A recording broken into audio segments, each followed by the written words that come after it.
Okay guys, അപ്പോൾ ഞാനിവിടെ ഒരു ട്രേഡ് നോക്കി ഇരിക്കുകയാണ്. ഒരു ഷോർട്ട് പൊസിഷനാണ് നോക്കിയിട്ടുള്ളത്. സോ എന്തുകൊണ്ടാണ് ഈ ഒരു ട്രേഡ് എടുക്കാനായിട്ട് ഞാൻ പോകുന്നത്? ഞാനിവിടെ ഓർഡർ പ്ലേസ് ചെയ്തിട്ട് നിങ്ങൾക്ക് കാണാൻ പറ്റും. ഇവിടെ ഞാൻ ഓർഡർ പ്ലേസ് ചെയ്തിട്ടുണ്ട്. സോ എന്തുകൊണ്ടാണ് ഈ ഒരു ട്രേഡ് എടുക്കുന്നത്, അതിൻ്റെ അനാലിസിസ് എന്താണ് എന്നുള്ള കാര്യങ്ങളാണ് ഞാൻ പറയാനായിട്ട് പോകുന്നത്. ഓക്കെ, അപ്പോൾ ഞാൻ ഈ ഒരു ട്രേഡിൻ്റെ അനാലിസിസ് സ്റ്റാർട്ട് ചെയ്തിട്ടുള്ളത് ഒരു 4 hour ടൈം ഫ്രെയിമിൽ നിന്നാണ്. ഓക്കെ, ഒരു 4 hour ടൈം ഫ്രെയിമിൽ നിന്നാണ് ഇതിൻ്റെ അനാലിസിസ് സ്റ്റാർട്ട് ചെയ്തിട്ടുള്ളത്. സോ നമുക്ക് കൃത്യമായിട്ട് കാണാൻ പറ്റുന്നുണ്ട്, ഇവിടെ നിന്ന് പ്രൈസിന് ഒരു റിജക്ഷൻ, ഒരു ചെറിയ രീതിയിലൊരു higher highs and higher lows, ഒരു higher highs and higher lows create ചെയ്ത പ്രൈസ് പോകുന്നുണ്ടായിരുന്നു. സോ അടുത്തായിട്ട് ഒരു പുതിയ ഹയർ ലോ ക്രിയേറ്റ് ചെയ്യാനും തന്നെ അവിടെ നിന്ന് പ്രൈസ് കണ്ടിന്യൂ ചെയ്യാനാണ് സാധ്യതയുള്ളത് നമുക്ക് ഈ ഒരു ട്രെൻഡ് വെച്ച് നോക്കുമ്പോൾ. ഓക്കെ, അപ്പോൾ നമുക്കിത് താഴേക്കുള്ള ഈ ഒരു ചെറിയ മൂവ്മെൻറ്റ് നമുക്ക് പ്രതീക്ഷിക്കാം. ആൻഡ് ഇവിടെ ഈ ഒരു 4 hour ടൈം ഫ്രെയിമിൽ നമുക്ക് ഇവിടെ ഒരു ഫെയർ വാല്യൂ ഗ്യാപ്പ് കാണാൻ പറ്റുന്നുണ്ട്. സോ ഒരു ഫെയർ വാല്യൂ ഗ്യാപ്പ് ഏരിയയിലേക്കായിരിക്കണം പ്രൈസ് വരേണ്ടത്. ആൻഡ് അവിടെ നിന്നായിരിക്കും പ്രൈസ് മിക്കവാറും തിരിച്ച് കയറാനായിട്ട് പോകുന്നത്. ഓക്കെ, അപ്പോൾ ആ ഒരു താഴേക്കുള്ളൊരു മൂവ്മെൻറ്റ്, അതായത് ഇവിടെ നിന്ന് പ്രൈസിൻ്റെ താഴോട്ടുള്ളൊരു മൂവ്മെൻറ്റാണ് നമ്മൾ ലോവർ ടൈം ഫ്രെയിമിൽ പോയിട്ട് ക്യാച്ച് ചെയ്യാനായിട്ട് ശ്രമിക്കുന്നത്. ഓക്കെ, അപ്പോൾ ഞാൻ നേരെ 5 minutes ടൈം ഫ്രെയിമിലേക്ക് പോകുന്നുണ്ട്.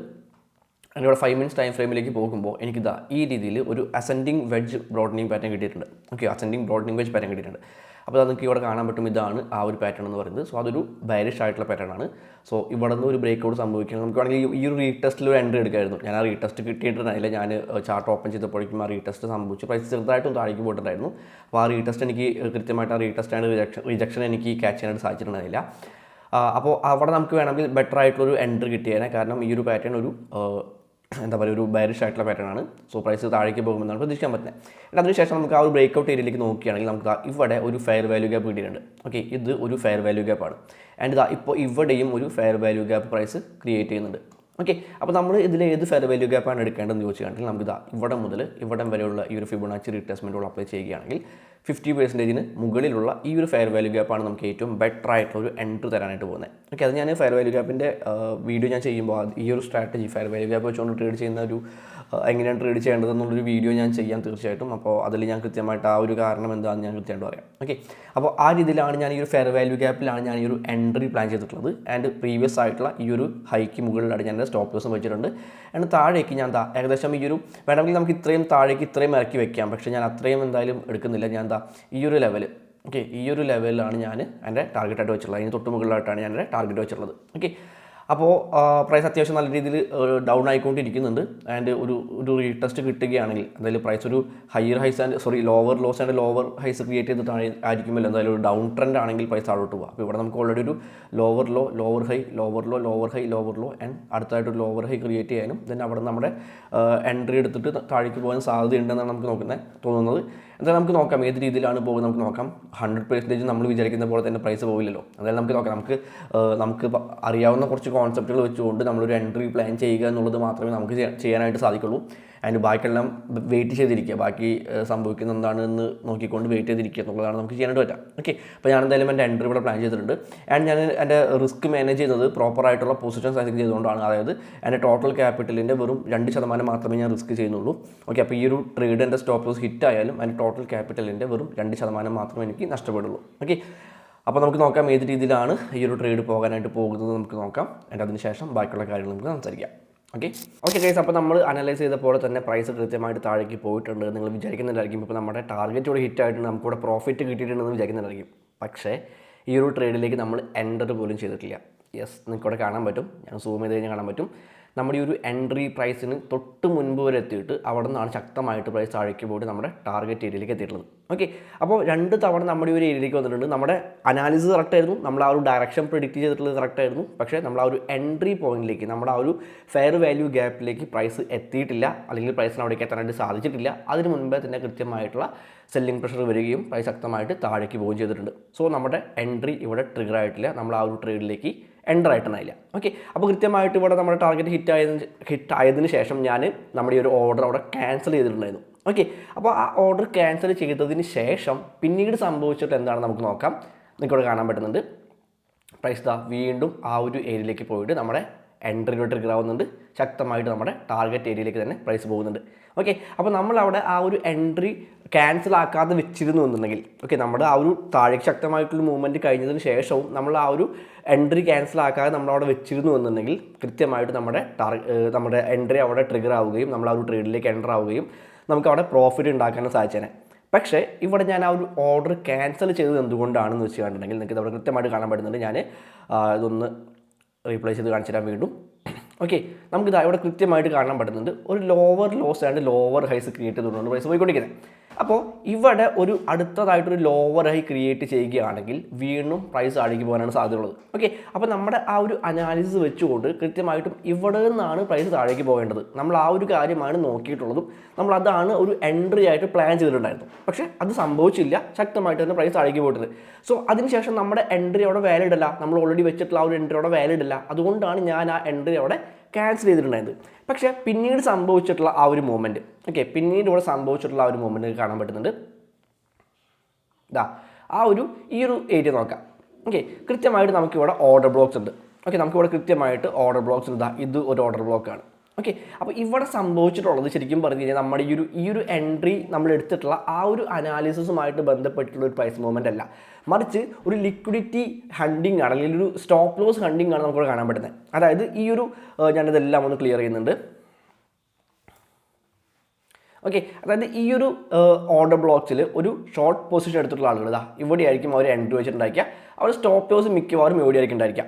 ആൻഡ് ആ സ്റ്റോപ്പ് ലോസ് ഹണ്ട് ചെയ്തതിന് ശേഷമാണ് ശക്തമായിട്ടുള്ളൊരു മൂവ്മെൻറ്റ് താഴേക്ക് ഉണ്ടായിട്ടുള്ളത്. സോ ഇവിടെ ആ ഒരു ഓർഡർ ബ്ലോക്കിൽ എൻട്രി എടുത്തിട്ടുള്ള ആളുകളുടെ എല്ലാം തന്നെ സ്റ്റോപ്പ് ലോസ് കണ്ടാവുകയും അല്ലെങ്കിൽ അവിടുത്തെ ആ ഒരു ലിക്വിഡിറ്റി എടുക്കുകയും അവിടുന്ന് താഴേക്ക് പോകുകയുമാണ് ഇവിടെ സംഭവിച്ചിട്ടുള്ളത്. അല്ലാതെ നമ്മൾ ഓൾറെഡി മുൻപ് ഇവിടെ ഒരു എൻട്രി വെച്ചിട്ടുണ്ട്, അതിനനുസരിച്ചുകൊണ്ടുള്ള അല്ലെങ്കിൽ ആ ഒരു അനാലിസിസ് കറക്റ്റ് ആയതുകൊണ്ടുള്ളൊരു മൂവ്മെൻ്റ് അല്ല സംഭവിച്ചിട്ടുള്ളത്. ഓക്കെ, അപ്പോൾ ഞാൻ ആ ഒരു എൻട്രി ക്യാൻസൽ ആക്കിയത് കൊണ്ടും അല്ലെങ്കിൽ ജസ്റ്റ് നമ്മുടെ ആ ഒരു വളരെ ചെറിയ വളരെ മൈന്യൂട്ട് ആയിട്ടുള്ള ഒരു പെർസെൻറ്റേജ് മൂവ്മെൻറ്റിനാണ് നമ്മുടെ എൻട്രി അവിടെ ട്രിഗർ ആവാതെ പോയിട്ടത്. അപ്പോൾ സ്വാഭാവികമായിട്ടും നമ്മുടെ എൻട്രി പ്രൈസിലേക്ക് എത്തുമ്പോൾ പ്രൈസ് അവിടെ നിന്ന് ആ എൻട്രി ട്രിഗർ ആവാതെ താഴേക്ക് പോകുമ്പോൾ സ്വാഭാവികമായിട്ടും നമുക്ക് നമുക്ക് കിട്ടേണ്ട പ്രോഫിറ്റ് ആണല്ലോ കിട്ടാതെ പോകുന്നത് എന്നുള്ളൊരു തോട്ട് ഉണ്ടായിരിക്കും.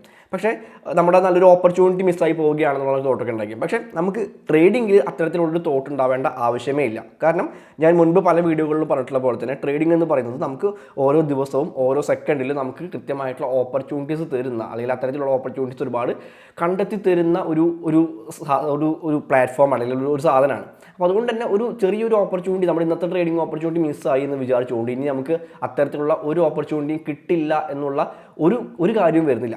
തീർച്ചയായിട്ടും ഇതിനേക്കാളും ബെറ്റർ ആയിട്ടുള്ള അടിപൊളി ട്രേഡിംഗ് ഓപ്പർച്യൂണിറ്റി നമുക്ക് ഇനിയും വരും. ഓക്കെ, അപ്പോൾ ഒരിക്കലും ഫോമോ അടിച്ചുകൊണ്ട് നമ്മൾ ആ ഒരു ട്രേഡിലേക്ക് ചാടി കയറി എൻ്റർ ചെയ്യുക എന്ന് പറയുന്നത് ഒരിക്കലും നല്ലൊരു കാര്യമില്ല. അപ്പോൾ ഏറ്റവും കൃത്യമായിട്ട് വേണ്ടത് നമുക്ക് ഡിസിപ്ലിൻ ആണ് എന്ന് നമുക്ക് അറിയാലോ, നിങ്ങൾക്ക് തീർച്ചയായിട്ടും അറിയാലോ. ആ ഡിസിപ്ലിൻ എന്ന് പറയുന്ന സാധനം ഒരിക്കലും ഒരാൾക്ക് പറഞ്ഞു തരാൻ പറ്റുന്ന അല്ലെങ്കിൽ ഒരാളിൽ ഉണ്ടാക്കി തരാൻ പറ്റുന്ന ഒരു കാര്യമല്ല. അപ്പോൾ അത് സ്വയം നമ്മൾ ഉണ്ടാക്കിയെടുക്കേണ്ട ഒരു കാര്യം തന്നെയാണ്. അപ്പോൾ ആ ഒരു ഡിസിപ്ലിൻ ഉള്ളത് കൊണ്ടാണ് ഞാൻ ആ ഒരു എൻട്രി ക്യാൻസൽ ആക്കിയതും പിന്നീട് ആ ഒരു ട്രേഡ് നോക്കാം അല്ലെങ്കിൽ പിന്നീട് ആ ഒരു ട്രേഡ് ക്യാച്ച് ചെയ്യാനായിട്ട് അല്ലെങ്കിൽ ഇടയിൽ കയറിയിട്ട് ആ ഒരു ശക്തമായിട്ട് പ്രൈസ് പോയിക്കൊണ്ടിരിക്കുമ്പോൾ അതിനിടയിൽ കയറിയിട്ട് ഒരു ട്രേഡൊന്നും ഞാൻ നോക്കാതിരുന്നത് അതുകൊണ്ടാണ്. നമുക്ക് കൃത്യമായിട്ടുള്ള ഡിസിപ്ലിൻ ഉണ്ടെങ്കിൽ തന്നെ പ്രോപ്പറായിട്ട് നമുക്ക് ട്രേഡ് ചെയ്ത് നമ്മുടെ പ്രോഫിറ്റ് മാനേജ് ചെയ്തുകൊണ്ട് നമ്മുടെ റിസ്ക് റെഡ്യൂസ് ചെയ്തുകൊണ്ട് നമുക്ക് പോകാനായിട്ട് പറ്റും. ഓക്കെ, അപ്പോൾ ഈ ഒരു ട്രേഡ് ഞാൻ ശരിക്കും പറഞ്ഞു കഴിഞ്ഞാൽ ഞാൻ പ്രോഫിറ്റും കിട്ടിയിട്ടില്ല, ലോസും കിട്ടിയിട്ടില്ല. അപ്പോൾ അതുകൊണ്ട് ഈ ഒരു ട്രേഡ് കാണിക്കണോ വേണ്ടയോ അല്ലെങ്കിൽ അത് ഒരു വീഡിയോ ആയിട്ട് ചെയ്യണോ എന്ന് തന്നെ ഡൗട്ടായിരുന്നു. പക്ഷേ ഈ ഒരു കാര്യം ഇപ്പോൾ ഞാൻ ഈ പറഞ്ഞിട്ടുള്ള കാര്യങ്ങൾ തീർച്ചയായിട്ടും വളരെ ഇമ്പോർട്ടൻ്റ് ആയിട്ടുള്ള കാര്യങ്ങളാണ്. അത് തീർച്ചയായിട്ടും നിങ്ങൾ ശ്രദ്ധിക്കേണ്ട ഒരു കാര്യങ്ങളാണ്. പലർക്കും അറിയാവുന്ന കാര്യങ്ങളായിരിക്കും, പക്ഷേ അറിയാത്ത ഒരുപാട് പേരുണ്ട് എന്ന് എനിക്ക് ഉറപ്പുണ്ട്. അതുകൊണ്ടാണ് ഞാൻ ഈ ഒരു കാര്യം പറഞ്ഞിട്ടുള്ളത്. ഓക്കെ, അപ്പോൾ ആ ഒരു കൃത്യമായിട്ട് ഡിസിപ്ലിൻഡ് ആയിട്ടിരിക്കാനായിട്ട് ശ്രമിക്കുക. അതാണ് ഞാൻ പറഞ്ഞു വരുന്ന കാര്യം. അല്ലെങ്കിൽ ഞാൻ ഇത്രയും നേരം പറഞ്ഞതിൻ്റെ മൊത്തത്തിലുള്ള ഒരു ചുരുക്കം എന്ന് പറയുന്നത് നമ്മൾ ഡിസിപ്ലിൻഡ് ആയിട്ടിരിക്കുക. നമ്മൾ ഒരു ട്രേഡ് എടുത്തിട്ടുണ്ട് അല്ലെങ്കിൽ ഒരു എൻട്രി നമ്മൾ വെച്ചിട്ടുണ്ട് എന്നുണ്ടെങ്കിൽ കൃത്യമായിട്ട് നമ്മുടെ ആ ഒരു അനാലിസിസിനനുസരിച്ചാണോ ആ ട്രേഡ് പോകുന്നത് എന്നുള്ള കാര്യങ്ങൾ നമ്മൾ നോക്കാം. അല്ലാത്ത പക്ഷം നമ്മൾ ചാടിക്കയറി ഫോഴ്സ്ഫുള്ളി നമ്മളൊരു ട്രേഡ് എടുക്കേണ്ട ആവശ്യമില്ല. നിർബന്ധമായിട്ട് നമ്മൾ ആരും നിർബന്ധിക്കുന്നില്ല. നമ്മളൊരാൾ പോലും ഈ ഒരു ട്രേഡ് നീ എടുത്തേ മതിയാകും എന്ന് പറഞ്ഞുകൊണ്ട് നിർബന്ധിക്കുന്നില്ല. എടുക്കണോ വേണ്ടോ എന്നുള്ള കാര്യങ്ങൾ കംപ്ലീറ്റ്ലി നമ്മുടെ ഇഷ്ടമാണ്. ആൻഡ് ഈ ഒരു മാർക്കറ്റിൽ നമുക്ക് ആകെ കൺട്രോൾ ചെയ്യാൻ പറ്റുന്ന രണ്ട് കാര്യങ്ങളുള്ളൂ. ഒരു ട്രേഡ് എടുക്കണോ എന്നുള്ള കാര്യങ്ങൾ നമുക്ക് തീരുമാനിക്കാം, ആ ട്രേഡിൽ എത്ര രൂപ നഷ്ടപ്പെടുത്തണം എന്നുള്ള കാര്യങ്ങൾ നമുക്ക് തീരുമാനിക്കാം. അല്ലാതെ നമ്മുടെ ആ ഒരു അനാലിസിസിനനുസരിച്ച് തന്നെ നിർബന്ധമായിട്ടും പ്രൈസ് പോകണം എന്ന് നമുക്ക് ഒരിക്കലും നിർബന്ധം പിടിക്കാനായിട്ട് പറ്റില്ല. ഓക്കെ, അപ്പോൾ ഈ ഒരു രണ്ട് കാര്യങ്ങൾ മാത്രമേ നമുക്ക് കൺട്രോൾ ചെയ്യാനായിട്ട് പറ്റുള്ളൂ. നമ്മുടെ കൺട്രോളിലുള്ള രണ്ട് കാര്യങ്ങൾ ഇത് മാത്രമാണ്. അപ്പോൾ അത് കൃത്യമായിട്ട് ചെയ്യുക, അല്ലെങ്കിൽ അത് പ്രോപ്പറായിട്ടുള്ള രീതിയിൽ നമ്മുടെ റിസ്ക് മാനേജ് ചെയ്തുകൊണ്ട് നമുക്കൊരു നഷ്ടം എന്ന് പറയുന്നത് തീർച്ചയായിട്ടും സംഭവിക്കുന്ന കാര്യമാണ്. ആ നഷ്ടം സംഭവിച്ചാലും നമുക്ക് കാര്യമായിട്ടുള്ള പരിക്കുകളൊന്നും പറ്റില്ല എന്ന് പൂർണ്ണ ബോധ്യമുള്ള രീതിയിൽ മാത്രം ഈ കാര്യങ്ങൾ ചെയ്യുക എന്നുള്ളത് മാത്രമാണ് ഒരു ട്രേഡർ എന്നുള്ള രീതിയിൽ നമുക്ക് ചെയ്യാനായിട്ടുള്ളൂ.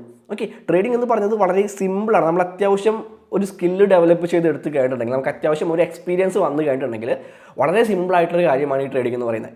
കാരണം വളരെ നമുക്ക് ഉറങ്ങുമ്പോൾ പോലും പൈസ ഉണ്ടാക്കാമെന്നൊക്കെ പറയില്ലേ, അത്തരത്തിലുള്ളൊരു പരിപാടിയാണ് ശരിക്കും പറഞ്ഞാൽ ട്രേഡിംഗ് എന്ന് പറയുന്നത്. പക്ഷേ ആ ഒരു സ്കില്ല് ഡെവലപ്പ് ചെയ്തെടുക്കാനായിട്ട്, നമ്മുടെ ആ ഒരു മൈൻഡ് സെറ്റ് കൃത്യമായിട്ട് കൺട്രോൾ ചെയ്യാനായിട്ട്, നമ്മുടെ ആ ഒരു ഡിസിപ്ലിൻ കീപ്പ് ചെയ്ത് പോകാനായിട്ടാണ് ഏറ്റവും പ്രയാസമുള്ളത്. ഓക്കെ, നിങ്ങൾക്ക് വളരെ സിമ്പിളായിട്ടുള്ള ഒരു ട്രേഡിംഗ് കോൺസെപ്റ്റ് വെച്ചുകൊണ്ട് ട്രേഡ് ചെയ്യുകയാണെങ്കിൽ പോലും പ്രോപ്പറായിട്ട് റിസ്ക് മാനേജ് ചെയ്യാനും നിങ്ങളുടെ ആ ഒരു ഡിസിപ്ലിൻ കീപ്പ് ചെയ്യാനും നിങ്ങൾക്ക് സാധിക്കുകയാണെങ്കിൽ തീർച്ചയായിട്ടും നിങ്ങൾക്ക് പ്രോഫിറ്റബിൾ ആകാൻ സാധിക്കും. ഓക്കെ, അപ്പോൾ ഒരു നഷ്ടം വരാത്തൊരു ട്രേഡാണ്, ലാഭം കിട്ടാത്തൊരു ട്രേഡാണ്. പക്ഷേ ഇത്തരം ട്രേഡുകളിൽ നിന്നും ഒരുപാട് കാര്യങ്ങൾ നമുക്ക് പഠിക്കാനായിട്ടുണ്ട്. അതുകൊണ്ടാണ് ഞാൻ ഈ ഒരു വീഡിയോ കുറച്ച് വൈകിട്ടാണെങ്കിൽ പോലും ഈ ഒരു വീഡിയോ ഞാൻ ചെയ്യാനുള്ള പ്രധാനമായിട്ടുള്ള കാരണം എന്ന് പറയുന്നത്. ഓക്കെ, സോ ഇതാണ് നമ്മുടെ ഇന്നത്തെ ഈ ഒരു സൺഡേ ട്രേഡിൻ്റെ ഒരു വിശദാംശങ്ങൾ എന്ന് പറയുന്നത്. ഓക്കെ, അപ്പോൾ കൃത്യമായിട്ടുള്ള രീതിയിൽ തന്നെ ട്രേഡ് ചെയ്യാനായിട്ട് ശ്രമിക്കുക. എപ്പോഴും ഡിസിപ്ലിൻഡ് ആയിട്ട് തന്നെ, നമുക്ക് വേറെ എവിടെയും നിങ്ങൾക്കൊരു ഡിസിപ്ലിൻ ഇല്ല എന്നുണ്ടെങ്കിൽ പോലും നമ്മുടെ ട്രേഡിംഗ് സിസ്റ്റത്തിന് മുമ്പിലിരിക്കുമ്പോൾ, നമ്മൾ ട്രേഡ് ചെയ്യാണ്ടിരിക്കുമ്പോൾ ആ ഡിസിപ്ലിൻ തീർച്ചയായിട്ടും ഉണ്ടായിരിക്കണം. എങ്കിൽ മാത്രമേ നിങ്ങൾക്ക് പ്രോപ്പറായിട്ട് ട്രേഡ് ചെയ്ത് പ്രോഫിറ്റ് ഉണ്ടാക്കാൻ പറ്റുള്ളൂ. So happy trading. അടുത്ത വീഡിയോയിൽ കാണാം.